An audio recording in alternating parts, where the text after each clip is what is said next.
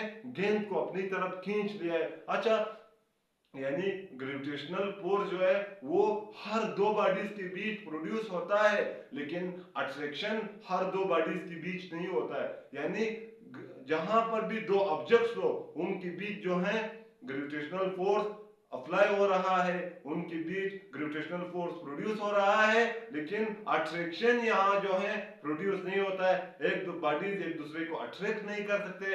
Attract उस case में करेगा जब क्या हो, जब बॉडीज की मेस जो हो वो बहुत ज्यादा हो। मेस ज्यादा होने से क्या होगे, ये बॉडीज जो है एक दूसरे को अट्रैक्ट करेंगे। अच्छा, point, gravitational force always produce between two message, यानी ग्रेविटेशनल फोर्स जो है वो हमेशा क्या होता है, दो मैसेज के बीच प्रोड्यूस होता है। अच्छा, अब अगर यहां देखा जाए F is equal to G m1 m2 divide by r square, second year के फिजिक्स में जो है इलेक्ट्रोस्टैटिक फोर्स का लेक्चर है, यानी सेकेंड ईयर के फिजिक्स में कॉलम ने क्या किया है, इलेक्ट्रोस्टैटिक फोर्स को जो है उसने डिस्कस किया है। उसने भी क्या किया है, इलेक्ट्रोस्टैटिक फोर्स के लिए जो है एक फार्मूला ड्राइव किया है, जो कि इक्वल टू है, वो फार्मूला इक्वल टू है F इज इक्वल टू है K Q1 Q2 divide by r square. अब अगर यहां देखा जाए, यहां जो ग्रेविटेशनल फोर्स है उसके भी बट्टे में r स्क्वायर है, और इलेक्ट्रोस्टैटिक फोर्स के भी बट्टे में क्या है, r स्क्वायर है। यानी ग्रेविटेशनल फोर्स और इलेक्ट्रोस्टैटिक फोर्स दोनों क्या कर रहे हैं, इनवर्स स्क्वायर लॉ को दोनों ओबे कर रहे हैं। यानी इलेक्ट्रोस्टैटिक फोर्स और ग्रेविटेशनल फोर्स दोनों क्या कर रहे हैं, इनवर्स स्क्वायर लॉ जो है वो ओबे कर रहे हैं। अच्छा, तब इलेक्ट्रोस्टैटिक फोर्स और ग्रेविटेशनल फोर्स के बीच क्या फर्क होगा, फर्क ये है कि ग्रेविटेशनल फोर्स जो है वो सिर्फ अट्रैक्टिव वाला होता है, यानी ग्रेविटेशनल फोर्स सिर्फ एक दूसरे में जो है अट्रैक्शन पैदा करता है। ग्रेविटेशनल फोर्स बॉडीज को सिर्फ अट्रैक्ट करता है, लेकिन इलेक्ट्रोस्टैटिक फोर्स वो अट्रैक्टिव भी होता है और रिपल्सिव भी होता है। यानी ग्रेविटेशनल फोर्स सिर्फ अट्रैक्टिव होता है, ग्रेविटेशनल फोर्स में सिर्फ अट्रैक्शन होता है, लेकिन ये जो इलेक्ट्रोस्टैटिक फोर्स है इसमें अट्रैक्शन भी होता है और रिपल्शन भी होता है। अच्छा, दूसरा पर क्या है, ग्रेविटेशनल और इलेक्ट्रोस्टैटिक फोर्स में ग्रेविटेशनल फोर्स जो है वो दो मेसेज के बीच क्या हो रहा है, प्रोड्यूस होता है। यानी gravitational force produce between two message, but electrostatic force produce between two charges. Electrostatic force जो है वो दो मेसेज में प्रोड्यूस होता है, लेकिन इलेक्ट्रोस्टैटिक ग्रेविटेशनल फोर्स दो मेसेज के बीच प्रोड्यूस होता है, और इलेक्ट्रोस्टैटिक फोर्स दो चार्जेस के बीच जो है वो क्या होता है, प्रोड्यूस होता है। अच्छा, पॉइंट ये है कि gravitational force always produce between two message, gravitational force जो है वो हमेशा क्या होता है, दो मेसेज के बीच जो है प्रोड्यूस होता है। अच्छा, its value decrease when masses move away from each other। Gravitational force का जो वैल्यू है वो क्या होती है, डिक्रीज होती है। ग्रेविटेशनल फोर्स की वैल्यू कम होती है किस केस में, जब मेसेज क्या हो, एक दूसरे से अवे हो, यानी एक दूसरे से दूर हो जाए, तब यहाँ जो ग्रेविटेशनल फोर्स की वैल्यू है वो कम होगी। यानी ग्रेविटेशनल फोर्स की वैल्यू कम होगी जब क्या हो, जब मैसेज एक दूसरे से क्या हो रहे हो, दूर हो रहे हो। यानी यहाँ इस केस में अब यहाँ जो है फोर्स इज स्ट्रॉन्ग, यानी एक मास ये है एक मेस ये है, यहाँ फोर्स जो है वो स्ट्रॉन्ग है, यानी ज्यादा फोर्स अप्लाई हो रहा है। क्यों हो रहा है, क्योंकि इनके बीच जो डिस्टेंस है वो डिस्टेंस कम है। लेकिन अगर इन दो मेसेज के बीच हम देखें, यानी एक मेस ये है एक मेस ये है, यहाँ फोर्स इज वीक, फोर्स जो है वीक है। क्यों वीक है, क्योंकि ये दो मेसेज जो है एक दूसरे से दूर है, एक दूसरे से बहुत दूर है। अच्छा, ग्रेविटेशनल फोर्स किस तरह का फोर्स है, यानी gravitational force is a mutual force. Gravitational force जो है वो क्या है, म्यूचुअल फोर्स है। यानी म्यूचुअल फोर्स का मतलब क्या हुआ, म्यूचुअल फोर्स मींस दैट कि m1 क्या कर रहा है, m2 को खींच रहा है, इसी तरह m2 भी क्या कर रहा है, m1 पर फोर्स अप्लाई कर रहा है और m1 को खींच रहा है। यानी म्यूचुअल फोर्स का मतलब ये हुआ कि दोनों बॉडीज क्या कर रहे हैं, एक दूसरे पर फोर्स अप्लाई कर रहे हैं और एक दूसरे को जो है खींच रहे हैं। अच्छा, ये अगर देखा जाए, ये Newton third law of the motion में हमने कहा था कि F21 F12 is equal to है माइनस F21 के। यहां भी क्या हो रहा है, यहां भी एक्शन और रिएक्शन हो रहा है। M1 क्या कर रहा है, M2 को अपनी तरफ खींच रहा है, इसी तरह M2 क्या कर रहा है, वो भी M1 को जो है अपनी तरफ खींच रहा है। अच्छा, एक पॉइंट है, उस पॉइंट को हम क्या करेंगे, पढ़ेंगे। अच्छा, हम दो मेसिस के बीच जो डिस्टेंस लेंगे, डिस्टेंस हम कहां से लेंगे, यानी दो मेसिस के बीच जब हम डिस्टेंस लेंगे ग्रेविटेशनल फोर्स के केस में, तब हम कहां से डिस्टेंस लेंगे, यानी डिस्टेंस हम सेंटर ऑफ द मेसिस से लेंगे। ये फोर्स जो है ये सेंटर ऑफ द मेसिस पर क्या हो रहा है, अप्लाई हो रहा है, यानी फोर्सेस जो है वो सेंटर पर अप्लाई हो रहे हैं, यहां नहीं हो रहे हैं। यहां जो है फोर्सेस अप्लाई नहीं होते हैं, ना ही फोर्सेस क्या होते हैं यहां इस पॉइंट्स पर अप्लाई होते हैं। ये फोर्सेस जो है वो क्या होते हैं, सेंटर में, यानी एक मेस के और दूसरे मेस के जो सेंटर है, सेंटर पर जो है फोर्सेस अप्लाई होते हैं। इस वजह से जब हम डिस्टेंस को मेजर करेंगे, हम डिस्टेंस को कहां से मेजर करेंगे, इसके सेंटर से लेकर इसके सेंटर तक जितना डिस्टेंस है हम उसको क्या करेंगे, हम उसको मेजर करेंगे कि यार एक मेस की जो सेंटर है उससे लेकर के दूसरे मेस के सेंटर जो है इस तक जो है हम क्या करेंगे, डिस्टेंस लेंगे और उससे क्या करेंगे, फार्मूले में पुट करेंगे। अच्छा, एक दफा हम क्या करेंगे और पढ़ेंगे ग्रेविटी को, कि जब भी हम क्या करते हैं, एक ऑब्जेक्ट्स को ऊपर फेंकते हैं, अपवर्ड फेंकते हैं by covering some displacement in upward direction, जब वो ऑब्जेक्ट क्या करे, अपवर्ड डायरेक्शन में कुछ डिस्प्लेसमेंट जो है वो कवर करे, वो चीज वापस जमीन पर आता है। क्यों आता है, क्योंकि जमीन में क्या है, ग्रेविटी है, यानी जमीन क्या कर रही है, हर चीज को अपनी तरफ जो है खींच रही है। अच्छा, यहाँ एक सवाल जो है, एक सवाल हो सकता है मुझसे भी, आप लोगों से भी कोई कर सकता है कि यार न्यूटन ने ये कहा था कि हर दो ऑब्जेक्ट्स, यानी यूनिवर्स में जितने भी ऑब्जेक्ट्स हैं वो एक दूसरे को क्या कर रहे हैं, वो एक दूसरे को खींच रहे हैं। जमीन मून को खींच रही है, सूरज जमीन को खींच रहे हैं, सूरज स्टार्स को खींच रहे हैं, मैं इस बोर्ड को खींच रहा हूं, ये बोर्ड मुझे खींच रहा है, यानी मैं पंखे पर फोर्स अप्लाई कर रहा हूं, पंखा मुझ पर फोर्स अप्लाई कर रही है, मैं छत पर फोर्स अप्लाई कर रहा हूं, छत मुझ पे फोर्स अप्लाई करेंगे।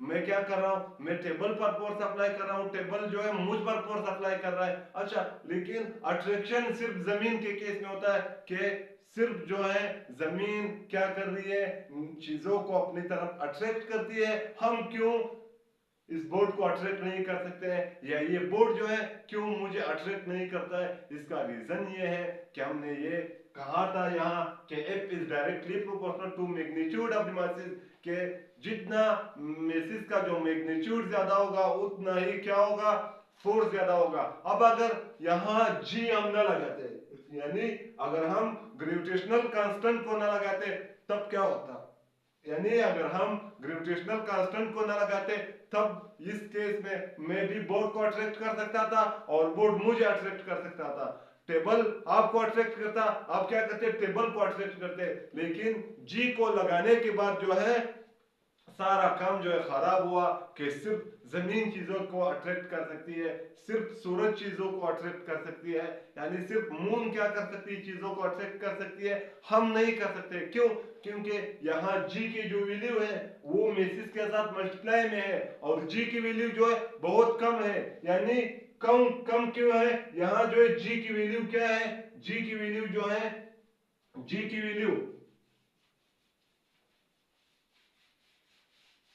जी की वैल्यू, जी की वैल्यू जो है 6.774 डिवाइड बाय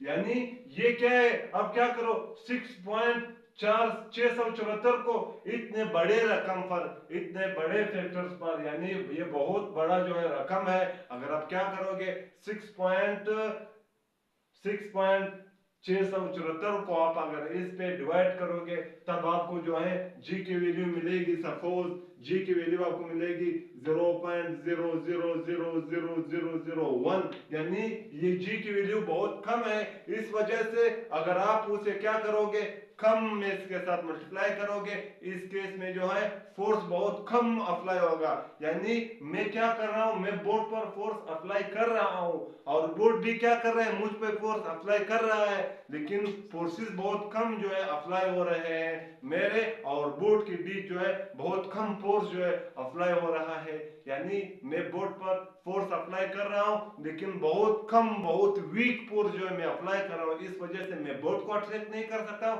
और बोर्ड मुझे अट्रैक्ट नहीं कर सकता है। लेकिन जमीन का जो है, जमीन की मैस बहुत ज्यादा है, बहुत हेवी मैस है जमीन का। इस वजह से जमीन के केस में, यानी अगर आप जी को जमीन की जो में से उसके साथ मल्टीप्लाई करोगे, इस केस में जो है फोर्स की वैल्यू बहुत ज्यादा आएगी, क्योंकि जमीन का जो में से वो बहुत ज्यादा है। इस केस में क्या हो रहा है, जमीन फोर्स अप्लाई कर रही है, ग्रेविटेशनल फोर्स हर चीज पर, और वो जिस चीज पर भी ग्रेविटेशनल फोर्स अप्लाई कर रहे हैं वो क्या करता है, उस चीज को अपने सेंटर की तरफ ले आता है। क्यों, क्योंकि जमीन का जो है मेज ज्यादा है। उस चीज का मेज कम हो या ज्यादा हो इससे कोई फर्क नहीं पड़ता है, लेकिन जमीन का मेज ज्यादा है। इस वजह से आपने देखा है कि हम गेंद को ऊपर फेंकते हैं, गेंद जमीन की तरफ आता है, जमीन गेंद की तरफ नहीं जाती। यानी गेंद क्या हो रहा है, जमीन की तरफ आता है, जमीन गेंद की तरफ नहीं जाती। क्यों, क्योंकि जमीन की मास ज्यादा है। जमीन क्या कर रही है, गेंद को खींच रही है। गेंद जमीन पर बिल्कुल फोर्स अप्लाई कर रहा है, लेकिन जमीन के मुकाबले में गेंद का जो फोर्स है वो क्या है, उसे हम निग्लेक्ट करते हैं कि यार आप फोर्स अप्लाई ही नहीं कर रहे हो। क्यों, क्योंकि जमीन जो है वो बहुत ज्यादा फोर्स अप्लाई कर रही है। इस वजह से हम क्या करते हैं, हम जो फोर्स गेंद जमीन पर अप्लाई कर रहे हैं हम उसे निग्लेक्ट करते हैं। अच्छा, क्या ग्रेविटेशनल फोर्स जो है वो मीडियम पर डिपेंड करता है या नहीं करता है, यानी क्या ग्रेविटेशनल फोर्स मीडियम पर डिपेंड करता है या नहीं। यानी क्या अगर हम दो बॉडीज के बीच वैक्यूम में इस फोर्स को मेजर करें, या एयर में मेजर करें, या लिक्विड में हम मेजर करें, या सॉलिड में हम मेजर करें, या हम इंसुलेटिंग मटेरियल में या डाइलेक्ट्रिक मटेरियल में हम मेजर करें, क्या ग्रेविटेशनल फोर्स की वैल्यू कम ज्यादा आएगी या सेम टू सेम वैल्यू आएगी। ग्रेविटेशनल फोर्स की जो वैल्यू है, the value of gravitational force does not depend upon medium। Gravitational force की जो वैल्यू है वो मीडियम पर डिपेंड नहीं करते। क्यों नहीं करते, क्योंकि जी जो है ये यूनिवर्सल कांस्टेंट है, यानी पूरे यूनिवर्स के लिए जी की वैल्यू जो है सेम है। अब जहां भी, जिस जगह पर भी, जैसे भी आप क्या करो, दो ऑब्जेक्ट्स के बीच इस फोर्स को आप मेजर करोगे, आपको जो है फोर्स की वैल्यू सेम टू सेम मिलेगी। फोर्स की वैल्यू में कोई चेंजेस नहीं आएंगे।